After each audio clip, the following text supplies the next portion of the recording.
Bonjour, bienvenue sur Sudokanar. Dans cette vidéo, j'explore encore une variante proposée dans le livret d'instruction du Sudoku Grand Prix Round 8, organisé par la France, donc avec des grilles de Bastien Vialgem, le grand auteur français. Et là, nous avons un Liar Zone Sudoku. Dans une précédente vidéo, j'ai proposé d'étudier le Zone Sudoku. Le principe de Zone Sudoku, c'est que les chiffres qu'on met dans le coin sont des chiffres qui doivent apparaître là-dedans, dans la cage correspondante. Et là, c'est un peu différent. C'est que toutes les cages sont des cages de 3 cases. Il y a toujours 3 chiffres de données. Et il y en a toujours 2 qui sont effectivement dans la région et un qui n'y est pas. Et vu comme ça a l'air assez effrayant, mais il est prévu un barème de 33 points, ce qui veut dire qu'a priori, ça devrait être assez facile. Donc je présume que c'est Bastien qui a fait cette grille. Et je serais prêt à parier qu'il a fait en sorte que la difficulté soit du même ordre de grandeur. En fait, j'en sais rien. Je ne sais pas pourquoi je dis ça. Mais que ça ne serait surtout pas exactement les mêmes techniques que celles qu'on aura dans le vrai problème. En tout cas, il y a un point de départ assez facile sur celle-ci. C'est ce 2 qui nous dit qu'il ne peut pas y avoir de 2 dans cette cage. Donc je vais barrer le 2. Et on sait que le 5 et 6 sont vraiment dedans. Et d'après le 5 qui est là, on peut déjà mettre le 5 ici. Et on sait qu'il va y avoir un 6 là-dedans. Maintenant, ces deux 5 nous renseignent sur le fait qu'il ne peut pas y avoir de 5 là-dedans. Bon, je sais par contre qu'il y a un 4 et un 8. Et ce 4 et ce 8 permettent déjà de les placer. 4 et 8 comme ceci. Et puis le troisième chiffre, ça reste à voir. Mais on peut voir que ça n'est pas 4, 5, 6, 7, 8 ni 1, donc c'est 2, 3 ou 9.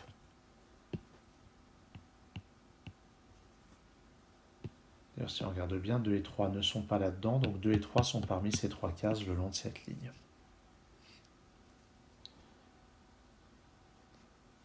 Ce 4 et ce 1 nous informent que là-dedans, il n'y a ni 4 ni 1. Ce qui veut dire que c'est forcément 1 ou 4 qui est faux là-dedans. Par contre, celui des deux qui est correct est ici. Et forcément, on va avoir un 5 là-dedans. Et on ne sait pas encore lequel est incorrect parmi 1 et 4. Ensuite, où est-ce qu'on peut regarder?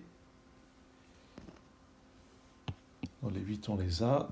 Il n'y a pas de 8 là-dedans. Il n'y a pas de 3 là-dedans. Il n'y a pas de 5 ici. Ce n'est pas suffisant pour conclure. Là, par contre, ce 7 et ce 7 nous informent qu'il n'y a pas de 7 là-dedans. Donc il y a au moins un 6 et au moins un 8. Mais il n'est pas exclu que le troisième chiffre soit aussi un 6 ou un 8. Il pourrait y avoir 6 et 6 ici. Par contre, il ne pourrait pas y avoir 8 et 8. S'il y a un 8, il est là-dedans. Ah, mais il y a un 8, pardon.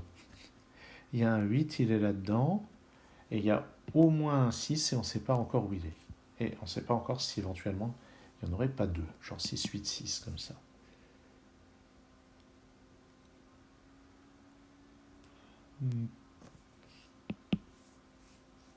Est-ce qu'on a quelque chose avec ça? Ça ne me semble pas sauter aux yeux. Peut-être qu'il faut faire du sudoku standard. Avec les 3 qui sont là, on sait qu'il va y avoir un 3 parmi ces deux cases. Et rien n'empêche, a priori, qu'il y en ait un dans la cage, à la place du chiffre incorrect.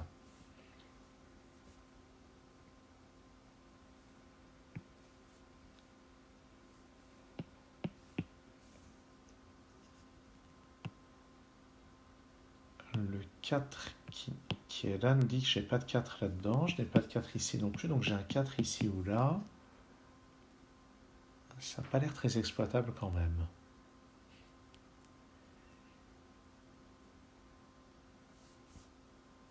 Ah, ce 5 et le 5 marqué là-dedans me permettent par sudoku de placer un 5 ici. Et ça, c'est important parce que ces deux 5 me disent que je n'ai pas de 5 là-dedans.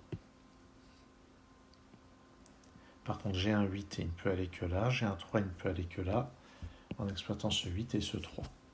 Ou ce 8 d'ailleurs. Donc ça, c'est bien.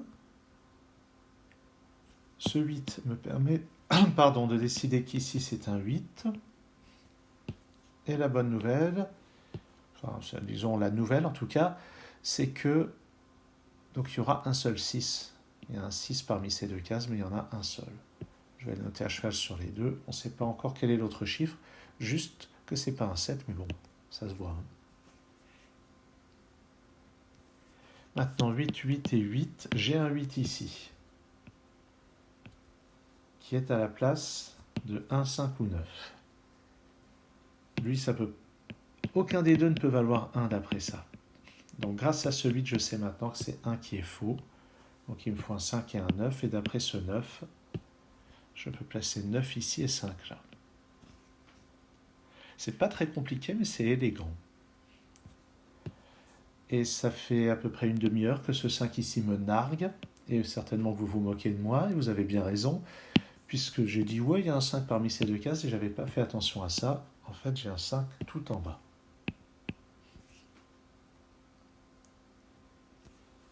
Et donc ici, j'ai autre chose à la place du 1 et du 4, et j'ai pas encore moyen de savoir ce que c'est. J'ai un 5 quelque part là-dedans. Je ne sais pas encore où. Il n'y a pas quelque chose qui me nargue quelque part? Non, j'ai pas l'impression.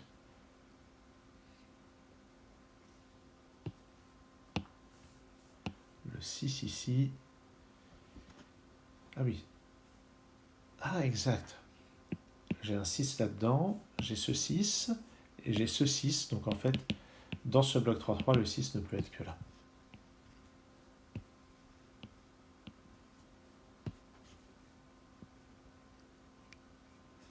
Ici, ça n'est pas un 9-3.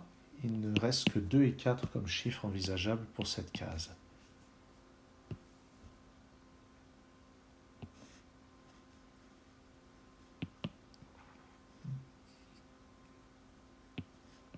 Le 3 qui n'est pas là-dedans est ici ou là. Ouais.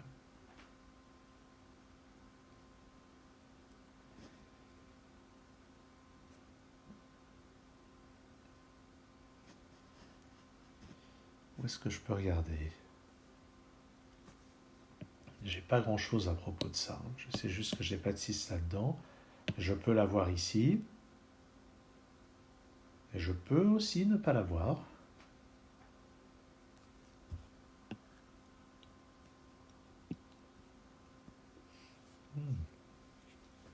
Ça se complique un peu là. À moins que je sois en train de rater quelque chose d'évident. Par exemple ce 8 et ce 8 qui donnent un 8 ici.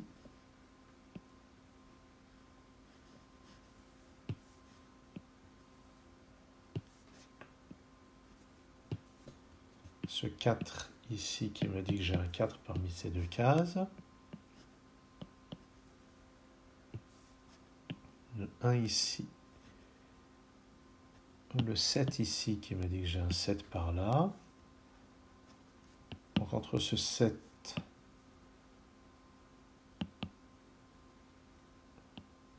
en fait ça peut être quoi? Ça peut, d'après les chiffres qui sont là et là, ça ne peut être que 1 ou 2.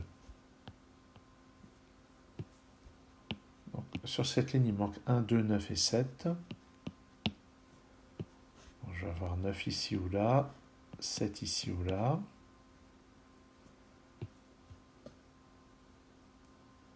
Bof. Ce 8, ce 8 et ce 8, ça me donne un 8 dans l'une de ces deux cases. Donc en fait, si j'ai bien un 8 là-dedans, il est forcément là.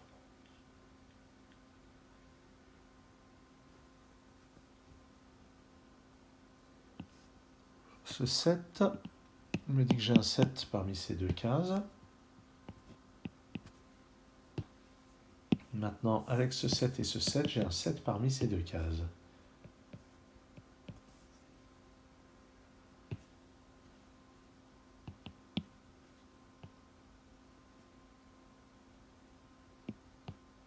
Ah, ce 3 là. Non, ce 3, il me dit que je n'ai pas de 3 là-dedans, donc dans cette colonne, le 3 est forcément ici. Et ce 3 vient éliminer cette possibilité et me pousse un 3 ici. Et maintenant, donc, le chiffre incorrect est un 3. Enfin, pas dans ceux qui sont donnés, mais dans ceux qui viennent. Donc il est impossible de mettre un 7 aussi, parce que les deux autres chiffres vont vraiment être parmi 2, 6 et 9. Donc le 7 est forcément ici.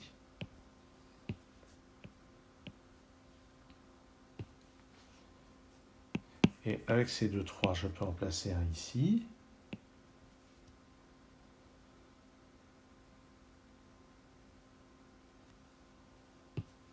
Le 1 qui est ici me permet de dire que j'ai un 1 parmi ces deux cases.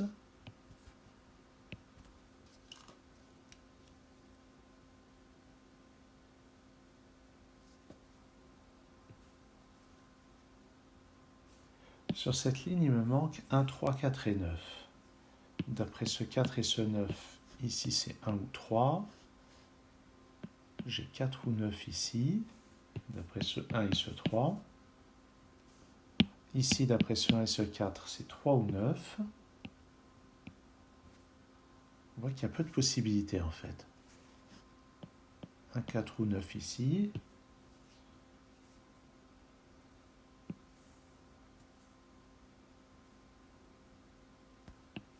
Le 1, ça je l'avais déjà dit. Il me manque 1, 2, 4 et 9 dans ce bloc. Donc d'après ce 4 et ce 9, ici c'est 1 ou 2.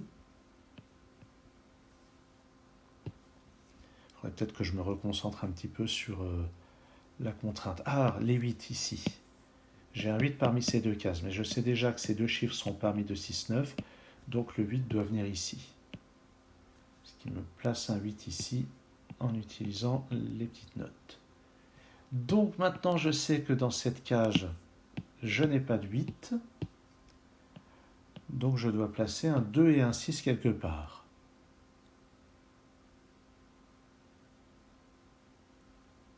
Et je sais juste que j'aurai pas de 2 ici. Pas évident. Dans cette colonne, je dois avoir un 1. Il n'est pas là, il est forcément là. Et ça me déplace le 6 juste à côté. Et la bonne nouvelle, c'est que ce 6 n'est pas là-dedans. Donc c'est lui le chiffre faux. Ce qui veut dire que les deux chiffres corrects sont un 2 et un 9. Donc ici, c'est un 4.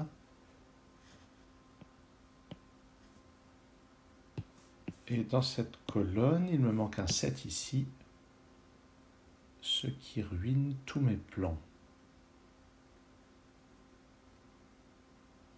Ou bien, ça veut dire que j'avais fait une erreur de logique et qu'en fait, ici c'est un 7. Ah oui, j'avais décidé qu'ici c'était pas un 7. Bon, bah, j'espère que ça marche. Si ça marche pas, ben, ça veut dire que vous ne voyez pas cette vidéo. Et je ne devrais pas présenter des vidéos comme ça, j'imagine. Donc le 1 ici n'est pas là, donc ça met un 1 ici, ici un 6. Sur cette ligne, il manque un 2 et un 6. D'après ce 6, ça va être 2 ici, 6 comme ça. 4 ici, 2 ou 9 là. Il me faut encore un 4 là-dedans, mais je ne l'ai pas. Ici, 5, 7 et 9. Donc là-dedans, 5, 7, 9. Donc là-dedans, 4, 2 et 6. Alors en fait, ce 1 me donne ici un 9 et tout en haut un 7. Et ce 9, à son tour, me donne ce 3, ce 1, ce 2, le 1 ici, le 4 ici, un 9 là, 9 ici et 2 là.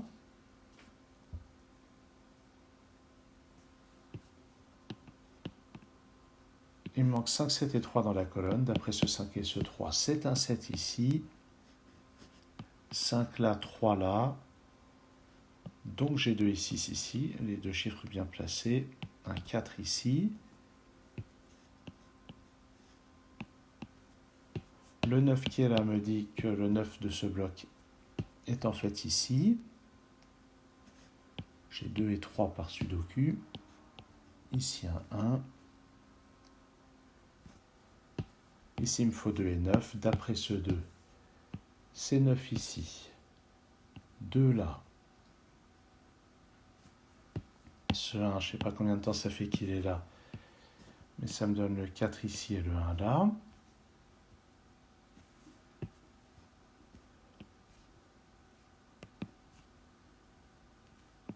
Là-dedans, il me faut un 7 et un 4. D'après ce 4, ça fait 7, 4 comme ceci. J'ai un 9 ici. Là-dedans, 2, 5 et 6. Donc ici, c'est 2 ou 6, d'après ce 5. J'ai une paire 2 et 6, donc ça, c'est un 4. Et en plus, j'ai un 7 ici. Là-dedans, 5 et 9, d'après ce 9. 5 ici, 9 là. 2, 6 et 5. Le 5 n'est pas là ni là. Il est là. J'ai oublié de placer ce 2 qui était le seul manquant dans la colonne. Donc 2 et 6 comme ceci. Ça me permet de placer un 6 ici, un 2 là. Un 6 ici et un 7 là. Bon, je ne devrais pas être très fier de ma résolution avec l'erreur que j'avais faite sur le 7. Il se trouve qu'apparemment, elle était réellement pas grave. Mais ça aurait pu beaucoup plus mal se passer. Et en général, quand je fais ce genre d'erreur en Grand Prix, eh bien ça se passe mal jusqu'au bout.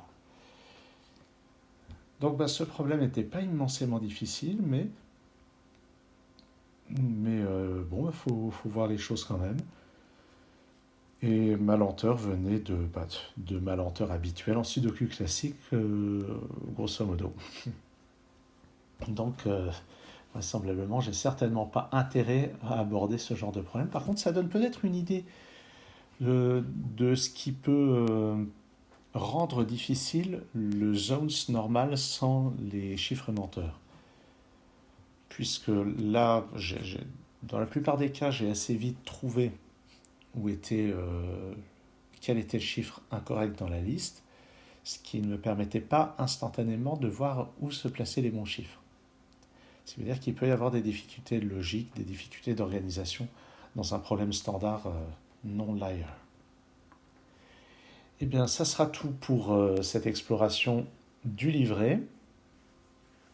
Et après ce Grand Prix, à vrai dire, Sudokanar prendra quelques vacances. Voilà.